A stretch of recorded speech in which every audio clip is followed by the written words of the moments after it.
No se on Jatsmanaut täältä Guest House Studiolta taas terve. Hei, kesken masteroinnin tuli mieleen taas tällainen juttu, että ootteko mieltäneet subbareita, eli subwoofereita äänen jatkeina, vai ootteko te vaan miettinyt, että se on sellainen pönttö, joka toistaa bassotaajuuksia? Nimittäin, mulla on tuolla alhaalla tollainen Amphionin erittäin tehokas stereo-äänen jatke, eli FlexBass 25, ja sitten noin mun pääkaiuttimet on noin Amphionin 118-mallit. Niin. Tämä pönttö, se on periaatteessa subi, mutta sitä puhutaan bassojatkeena, eli se muuttaa nämä kaiuttimet koko alue kaiuttimiksi.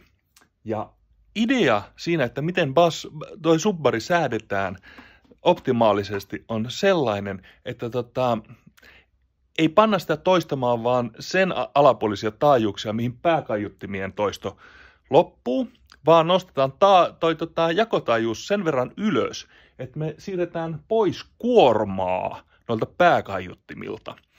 Eli noin pystyy toistamaan noin 40 Hz vähän alemmas, mutta me pannaankin jakotaajuus tarpeeksi ylös, niin noiden pääkaiuttimia ei tarvitse enää yrittää äärirajoilla tuupata niin paljon bassoa, vaan me annetaan se kuorma tolle subbarille, jolloin näiden erottelu paranee.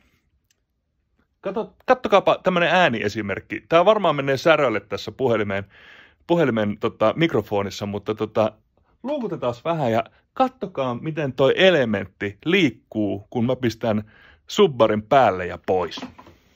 Okei.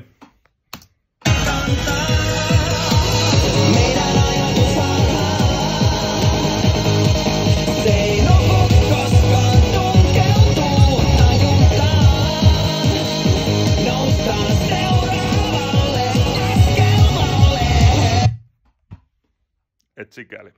Kuva kertoo enemmän kuin 1000 sanaa, paitsi jos istuisitte tässä, niin te kuulisitte sen eron. Se on huikea. Täältä tähän. Moi!